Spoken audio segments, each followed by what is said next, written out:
Diablo 3. Please enjoy.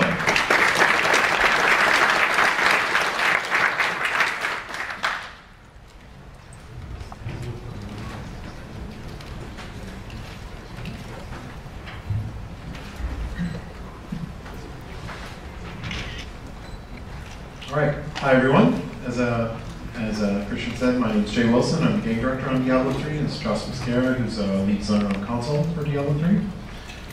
So I'm going to talk to you a little bit today about our in-game for Diablo 3 and some of the features and just general design philosophy that we have towards those systems. So in Diablo 2 and the original Diablo, a lot of the focus for the in-game was extending the past normal difficulty with new difficulty settings. So you'd finish normal difficulty and then you'd move on to, go ahead, forward.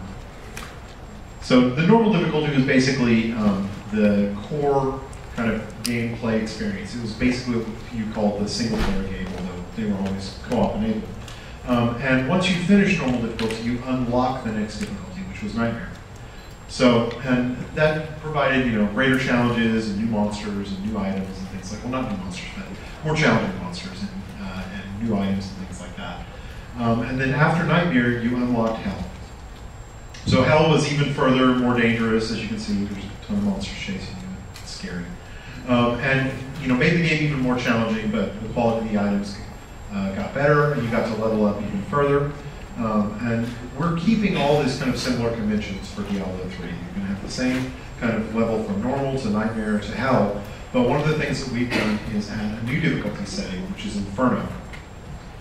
So the basic idea is that in Diablo 2, the focus of the difficulty progression was you kind of leveled up through each difficulty, and by the end, you really out-leveled a lot of the kind of normal difficulty, the Hell difficulty stuff. And we wanted to create another difficulty setting that was basically maximum level. You get to max level, and this entire difficulty setting is basically customized for you. So, as I mentioned, this is kind of a max level difficulty. So, the player's maximum level in Diablo 3 is level 60, so the basic monsters that you face in Inferno are all at least level 61. So essentially what this allows us to do is it takes the entire game and kind of flattens it. It says all the content is available at the maximum level and makes the whole game kind of challenging and creates an even greater challenge than players have experienced in the previous games. And the nice thing is that that once you come into this kind of level, you're never basically going to out-level it. Since the player's level can never exceed the level of the even most mundane monsters in this difficulty, it's always going to be a viable place to go and find a challenge for how much power your character gets. All right, and the nice thing about Inferno is that because it's higher difficulty, it has new sets of items that drop specifically in those areas. We've done a lot of cool kind of item stuff with each of the difficulties, but before we get to that, I'll talk about monster progression. So with each difficulty, we change several things. And the first one is we change how monsters interact with you. So the monsters become harder. And what does that mean? Well, we raise their level, and by raising their level, that essentially changes all kinds of attributes on those monsters. So for example, if a monster is fire resistant, they're more fire resistant at a higher level. Their health increases, their damage increases, their speed, movement speed increases. And in general, they become more aggressive. So we have several attributes that kind of control how often monsters attack and how quickly they will pursue you. And all of those things kind of universally decrease as you go into the higher difficulties. And then the last thing we do is we have a lot of monsters that are kind of randomly generated bosses and several powers that can appear on them. And as you go into the higher difficulties, the number of powers that appear in them increases, and we also have some powers that are unique to the higher difficulty levels. All right, so the next thing we do is focus a lot on items. Now in Diablo 2, when you got to the higher difficulty, you got better items, but they actually used the same art that you saw in normal difficulty. So one of the things we've done in Diablo 3 is that every difficulty essentially has its own items. So here we see the first one's a shot of kind of a mid-normal difficulty wizard. The second shot is nightmare difficulty. And the last one is, I think that one's a late hell difficulty. So, and this is true for all the classes. Every class kind of gets unique armor looks and unique items as they level up through the entire game. So and that's definitely a max level demon hunter. So this is the monk. That's our normal difficulty, early nightmare, and inferno.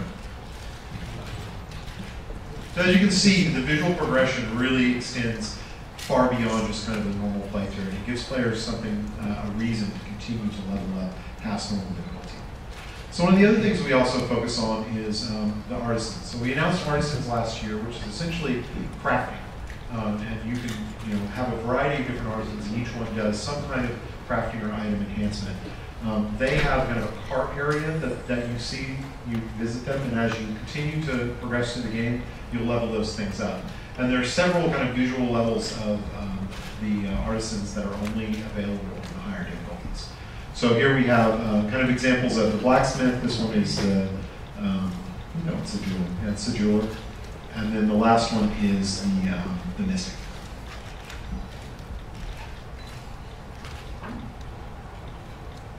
So these are some examples of also some in-game items. We have a suit of armor, the one with the orange lettering. That's a unique item, which means it's been handcrafted by the design team. So the attributes on it are always the same attributes, but the ranges of them can still randomize to have a lower or better quality. And then the other one is a rare item. So rare items are completely randomly generated. And the way we've kind of tuned the game is that rare items are the best items in the game, but the hardest to get, because getting a really perfectly rolled rare item is a lot harder than getting, say, a unique item that has got good stats on it, because we can't do unique items. So the next thing we talk about is runes. So one of the things that we focused on to extend past normal difficulty as the primary way that you enhance your skills is runes. So the first kind of 2 level of runes are available in normal difficulty, and they let you do a lot of kind of customizing of your skills. But as you get higher into higher difficulties, you'll unlock higher ranks. And each higher rank essentially powers up what that rune does for you. If the rune, say, takes your magic missile spell and splits it into 2 projectiles at rank 1, it splits it into 8 projectiles at rank 7. So, and we've also got gems as a major element of in-game progression. Now, gems are not actually difficulty restricted, but we only drop, say, about the first 5 tiers of gems as item drops, and you have to combine them to get to the higher tiers. So it actually takes an enormous amount of gems to get to kind of the highest quality gems in the game. So we don't really expect people to be doing that until they're well into the end game and continuing to essentially evolve their gems for a long time after they've even reached max level. So and this shot is just kind of an example of the difference between a level 1 character with no items and a level 60 character.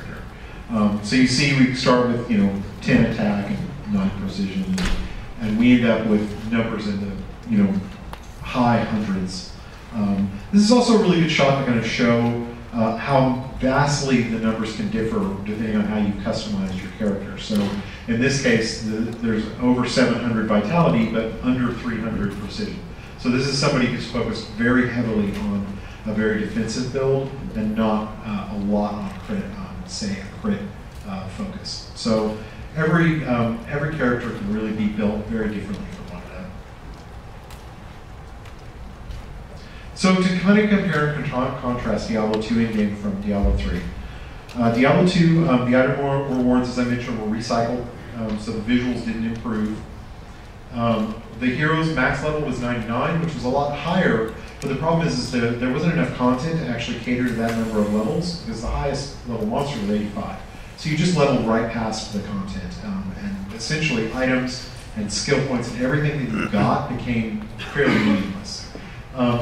There was a lot of repetitive runs. There was a very small amount of content that was actually viable, and also a very small amount of content that was the most efficient, which was not really the best of situations. And there wasn't really any room to grow the systems. And the development team really did design the systems to be grown past kind of full release. So one of the things we focused on with Diablo 3 is solving and improving a lot of these issues. So item rewards are unique per difficulty, so as we mentioned, they have unique visual elements. We capped the level player at 60 so that we had some room to grow. Now we might extend levels, but even if we don't, that provides us is the ability to provide content that is equivalent to the amount of levels that the player actually has.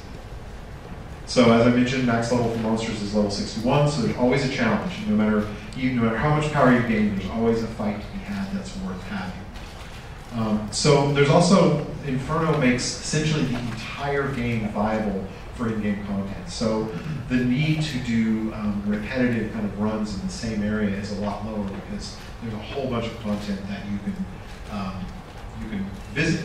And that's one of the things in the future that we're going to continue to look at, is if we still see people targeting specific areas for efficiency's sake, then we will likely go in and add systems that reward the player for playing a broad diversity of content, which just keeps the game interesting for longer. And we've really designed all these systems to allow us to have kind of room to grow and continue to extend the game for years after release.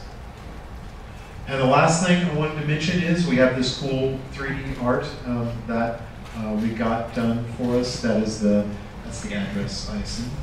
So if you want to go take a look at it, it's really neat. And there you go.